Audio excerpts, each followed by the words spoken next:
선지를 계속 볼 텐데 앞에 파일을 제가 잘못 눌러서 끊겼어요. 계속 이어가도록 합시다. 자, 그러면 선지를 봅시다. 그리움의 감정마저 속으로 사귀면서 여전히 체념적인 자세를 보고 있다. 자, 그리움의 감정을 속으로 사귀고 있나요? 현재는 아니에요. 과거에는 속으로 사귀었지만 현재는 아니죠. 체념적인 자세는 맞습니다. 2번, 떠나는 힘을 축복했던 과거를 실수로 여기며 인과의 재회를 단념하고 있다. 자, 그런데 그것을 실수로 여긴 게 아니고 뭐예요? 후회하며죠. 그 다음에 인과의 재회를 단념하고 있다. 재회 단념이라는 이야기는 나올 수 없고 뭐예요? 그냥 슬퍼하는 거니까요. 그 다음에 3번 선지, 이별의 원인이 자신임을 깨달았어요. 그렇죠? 자기가 구태여 보냈으니까요. 임에게 미안한 마음은 없고요. 4번, 아직도 화자에겐 이미 절대적인 존재임을 드러내죠. 아직도 그리워하고 있으니까요. 그런데 임에 대한 원망은 없네요. 5번, 슬픔을 참아내며 임을 보냈죠. 맞아요. 지금은 임을 보낸 자신을 자책하죠. 자책이 뭐예요? 스스로 에게 잘못이 있다고 생각하는 거예요. 그래서 회한 깊은 슬픔에 빠져 있다. 맞는 선지가 되겠네요. 자, 다음 문제 56번에는 보기에 송미인국의 작품이 나와 있습니다. 문제는 뭐냐면 가와 보기의 화자가 나눈 대화로 적절하지 않은 것을 찾는 건데, 가는 가실이에요. 가실의 화자와 송미인국은 갈래가 뭡니까? 가사예요. 가사. 어떻게 알 수 있어요? 굉장히 길잖아요. 그죠? 그리고 자, 송미인국은 사음보예요. 송민국 가사는 무조건 사음보입니다. 그래서 사음보 3, 4조 내지는 4, 4조가 나오는데 어와 너여이고 내 사설 들어보고 내 얼굴 이 거동 님 계암즉 하다마는 이래서 계속 사음보가 이어지니까 가사라고 볼 수 있어요. 시조의 장영화로 그죠? 사음보 3, 4조 내지는 4, 4조의 음보율을 보이는 게 이제 가사의 특징인데 조선 전기의 가사는 주로 이제 양반 사대부들이 자연친화나 영군의 정을 노래했다면 조선 후기에 들어서 는 이제 뭐죠? 이 규방 가사가 나타나는데 이 송민국은 조선 전기에 쓰여진 사대부 이름이 있잖아요. 정철. 그죠? 정철이 부른 노래인데 그러면 조선 전기에 쓰여졌고 사대부가 썼으니까 내용은 뻔해요. 뭐라고요? 연군지정 아니면 자연친화의 내용을 담고 있을 거예요. 그럼 연군지정은 뭐냐면 충신연주지사라고 해서 충성스러운 신하가 그리워해요. 임금을요. 그런 노래를 담은 가사. 그 다음에 자연친화는 자연에 대한 만족감, 자연의 아름다움에 심취해 있는 작품을 우리는 자연친화의 시라고 하여. 자, 그러면 송민국 봅시다. 어와 내여이고 내 사설 들어보. 그럼 어와는 감탄사고 너를 우연히 만났나 봐요. 예전에도 만난 적이 있어요. 그래서 내 사설 들어보. 나는 뭐야? 시적 화자겠죠. 사설은 이야기. 내 이야기 한번 들어봐. 그러니까 이 시는 대화체이다. 맞아요. 대화체라는 것은 뭡니까? 대화체, 말을 들어주는 사람이 있다는 건데 여기는 이제 이 말을 건네고 있고 이 너가 대답도 합니다.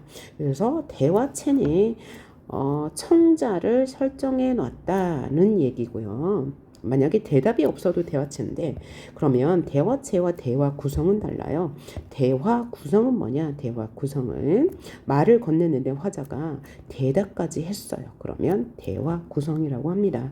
그러니까 이 가사는 대화체이면서 대화 구성이에요. 하지만 여러분이 문제를 풀 때는 대답까지 지문에 나와야 대화 구성이라고 할 수 있다는 점도 알아두시면 좋겠고요. 자, 그러면 내용 계속 볼게요. 내가 이제 할 말이 많은가 봐요. 오랜만에 너를 만나서 내 얼굴 이 고동 님 계암직 한가마는 님이 괴다가 뭐야? 사랑하다. 그래서 내 얼굴 이 거동이 예뻤나 보죠. 그래서 님이 사랑할 만했다. 그래서 어쩐지 날 보시고 너로구나 여겼대. 그래서 날 보신 주체는 누구예요? 임이에요. 임이 날 보고 너구나 여기다 생각해서 나도 님을 믿어. 나도 님을 믿어서 군뜻이 없었어. 군뜻이 전혀 없어서 이래야 저래야 교태를 부렸대요. 이래야 교태야 어지러이 굴었다. 그러니까 이래 교태 모두 뭐예요? 아양이에요. 아양을 심하게 떨었더니 어지러이 굳었던지 떨었더니 아양을 떨었더니 반기시는 낯빛이 얼굴빛이 얘는 옛날이란 뜻이야. 옛날과 어찌 달라졌는가. 그러니까 님이 나에 대한 태도가 변했어. 그래서 내가 화자가 누워 생각하고 일어나 앉아 해다 생각하다는 뜻이에요. 생각해 보니 내 몸에 지은 죄가 매같이 쌓여서 매는 산이에요. 내가 죄가 많아. 그 죄는 뭐야? 임금에게 여기서 님은 임금을 상징합니다. 임금. 아까 제가 뭐라고 했죠? 영군지정과 자연친화를 노래한 게 조선 전기 가사의 특징이라고 했어요. 그런데 임금이라고 직설적으로 말한다면 독자에게 공감을 얻을 수 없으므로 화자를 이제 여성으로 그 다음에 님을 남성, 그러니까 임금을 남성으로 놓고 이야기를 펼쳐나갔습니다. 그래서 여기서 님은 임금이라고 해석할 수 있는 거죠. 그래서 산같이 내 죄가 쌓였어. 내 죄가 쌓인 것은 뭐냐? 임금에게 너무 아양과 교태를 부린 거야. 그러면 속뜻은 뭐예요? 임금에게 너무 직언을 했다는 얘기죠.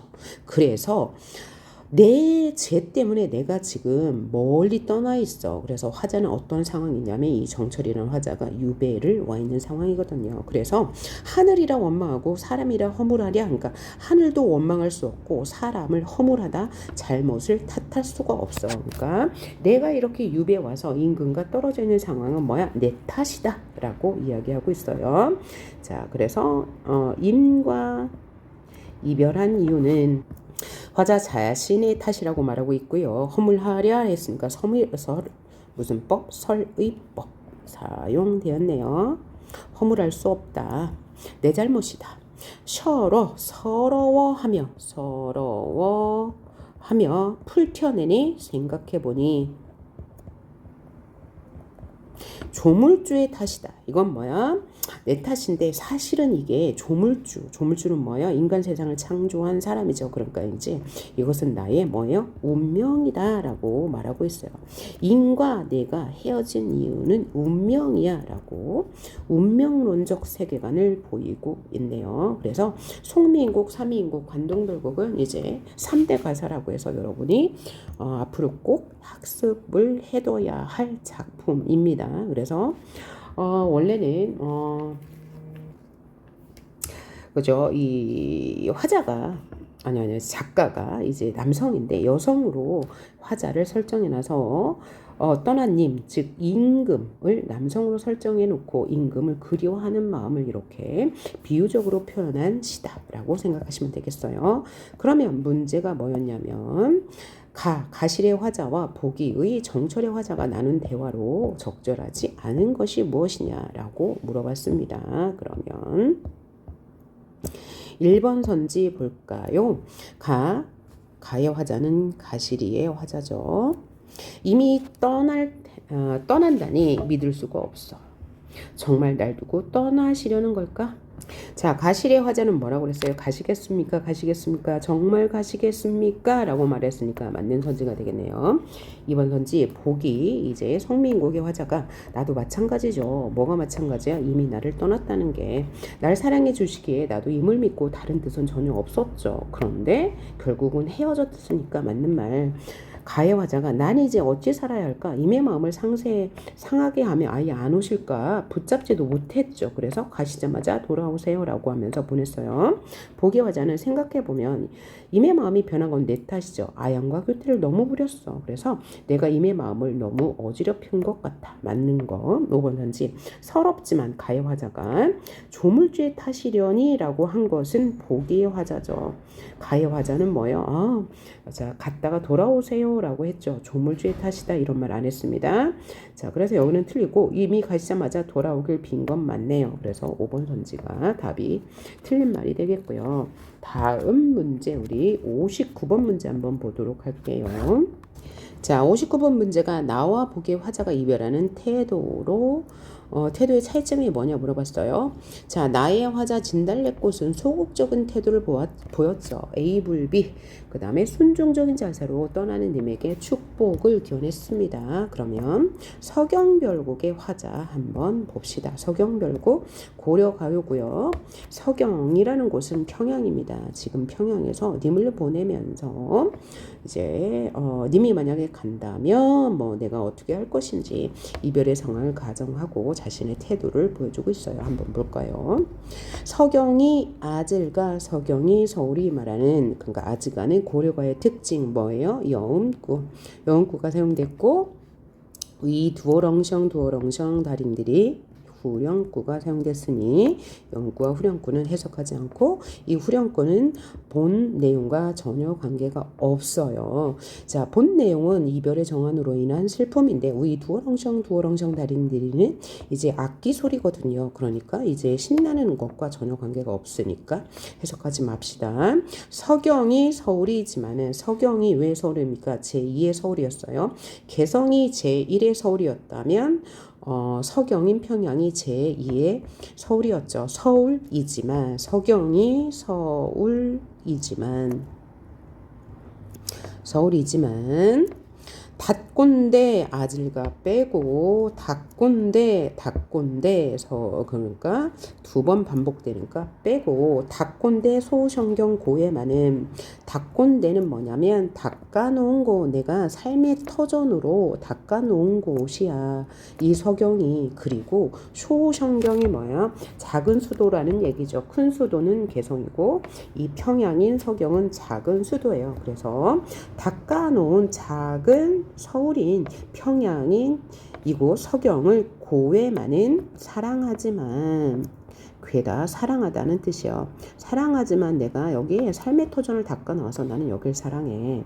위두어렁성이니까 빼고 그렸고 여임으론 빼고 영구니까 여희다가 무슨 뜻이요? 이별하다는 뜻이요. 만약에 이별한다면 가정한 거예요. 이별한다면 질삼과 배를 버리고 그러니까 길삼과 배는 뭐겠어요? 화자의 생계수단. 여성 화자니까 내가 길상과 배로 바느질을 해서 생계를 유지하고 있지만 뭐예요?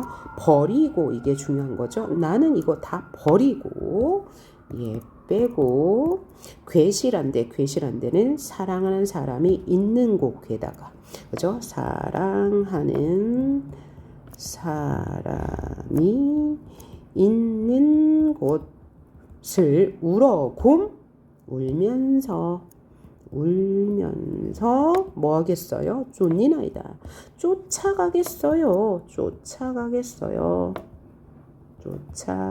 쫓아가겠습니다. 그러니까 뭐예요? 나는 인과 함께 어디에 살고 있어요? 서경에 살고 있는데 만약에 당신이 날 두고 떠난다면 내가 삶의 터전인 이 서경을 버리고 당신을 울면서 쫓아가겠다고 아주 적극적으로 표현하고 있는 시네요. 그래서 이 시는 반드시 나올 거예요. 오케이? 반드시 나올 거예요. 우리가 지금 이별의 정환에 대해서 비교할 때 뭐뭐 나왔습니까? 첫째, 송인 나왔죠. 송인. 그 다음에 공무도화가 나왔죠. 또 소미인곡 나왔죠. 그래서 이 작품은 반드시 나올 거니까 반드시 나온다고 생각하고 내용 이해해 두시고 표현법도 같이 봐주시기 바랍니다. 자, 그러면 가장 큰 태도의 차이점은 뭐예요? 나의 화자는 뭐예요? 이별에 대해서 소극적이에요. 왜? 참으면서 보내줬으니까요. 하지만 서경별곡의 화자는 나 얘 다 버리고 쫓아갈 거야 라는 적극적인 태도를 보이죠.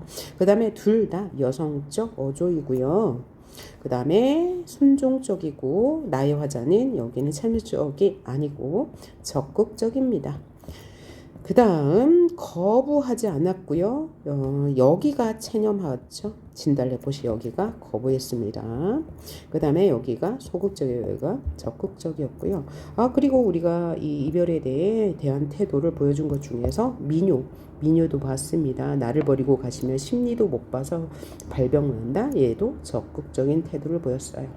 자, 그래서 지금까지 우리가 가시리와 이별의 정안에 대해서 모두 살펴봤습니다. 가시리 파일 하나, 진달래꽃 하나, 그 다음에 관련 문제를 제가 잘못해서 한 파일에 녹음해야 되는데 2개 파일에 녹음하게 되었습니다. 자, 여러분 수고하시고요. 열심히 공부하시기 바랍니다. 수고하셨어요.